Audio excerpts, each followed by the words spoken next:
जय श्री कृष्ण। आप सभी को फाल्गुन मास शुक्ल पक्ष आमल की एकादशी की ढेरों शुभकामनाएं। प्रिय दर्शकों, शुक्ल पक्ष की एकादशी का नाम आमल की अर्थात रंग भरी एकादशी है।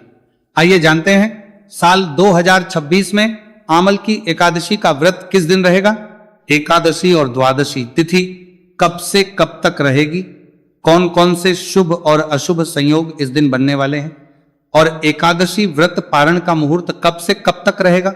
मान्यता है कि आमल की एकादशी के दिन ही भगवान शिव देवी पार्वती जी को विवाह के बाद पहली बार काशी लेकर आए थे और उसी खुशी में शिव भक्त उन्हें गुलाल अर्पित करते हैं। इस दिन भगवान शिव और देवी पार्वती जी को अबीर गुलाल अर्पित किया जाता है और भक्त खुशी के साथ अबीर गुलाल उड़ाते हैं, इसीलिए इसे रंग भरी एकादशी भी कहते हैं और इसी दिन से होली की औपचारिक शुरुआत भी मानी जाती है। इस बार एकादशी तिथि 26 फरवरी दिन गुरुवार को रात 12:34 से शुरू होगी और एकादशी तिथि का समापन होगा 27 फरवरी दिन शुक्रवार को रात 10:33 पर। क्योंकि शुक्रवार को एकादशी तिथि है, इस बार अमल की एकादशी 27 फरवरी दिन शुक्रवार को मनाई जाएगी। इसी दिन एकादशी का उपवास भी रहेगा। एक दिन पहले 26 फरवरी दिन गुरुवार को दशमी तिथि के नियमों का पालन करते हुए तुलसी के पत्ते तोड़कर रख लिए जाएंगे और तुलसी जी में जल भी अर्पित किया जाएगा। द्वादशी तिथि 27 फरवरी दिन शुक्रवार रात 10:34 से शुरू होगी और 28 फरवरी दिन शनिवार को रात 8:43 पर द्वादशी तिथि का समापन होगा। 27 फरवरी इस बार आयुष्मान योग शाम 7:43 पर रहेगा। इसके बाद में सौभाग्य योग प्रारंभ होगा और आद्रा नक्षत्र 10:48 तक रहेगा। इसके बाद में पुनर्वसन नक्षत्र प्रारंभ होगा।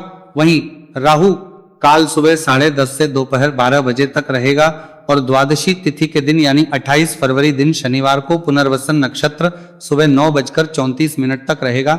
इसके बाद में पुष्य नक्षत्र प्रारंभ होगा, सौभाग्य योग शाम 5:02। इसके बाद में शुभ अनुलोक प्रारंभ होगा और राहु काल सुबह 9 बजे से 10:30 बजे तक रहेगा।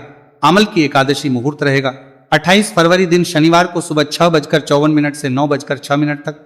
तो इसी शुभ मुहूर्त में आपको व्रत का पालना करना होगा।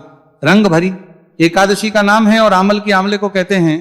मान्यता है कि श्री हरि को आंवला है, इसलिए आज के दिन आंवले के वृक्ष की और आंवले के फलों की पूजा की जाती है और भगवान को भोग में आंवले अर्पित किए जाते हैं और दान में भी आंवले का दान आज के दिन अत्यंत शुभ फल देने वाला होता है। आमल की एकादशी के दिन प्रातः काल स्नान आदि से निवृत्त होने के बाद घर के मंदिर में या आसपास के देव मंदिर में जाकर दीप प्रज्वलित करके फिर पूजा करें।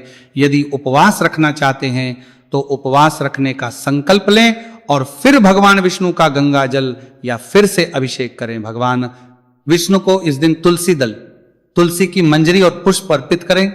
एकादशी के दिन केवल सात्विक वस्तुओं का ही प्रयोग करना चाहिए और इस दिन भगवान शिव तथा देवी पार्वती जी का भी पूजन करें, उन्हें अबीर गुलाल अर्पित करें और भगवान विष्णु को इस दिन आंवले के फल का भोग अवश्य लगाएं। इस दिन भगवान विष्णु के साथ साथ माता लक्ष्मी जी का भी पूजन करें। ऐसा करने से घर में सुख समृद्धि की प्राप्ति होती है। ओम नमः इस मंत्र का अधिक से अधिक जप करें। इस दिन सुबह आंवले के वृक्ष में कच्चा दूध और जल मिलाकर अर्पित करें। शाम के समय घी का या तेल का एक दीपक आंवले के वृक्ष के नीचे जलाएं। यदि आंवले का वृक्ष ना हो तो घर में भी मंदिर में 5 या 7 आंवले रखकर उनके सम्मुख आप दीप जलाकर आंवले के वृक्ष का भाव करके भगवान विष्णु की पूजा कर सकते हैं।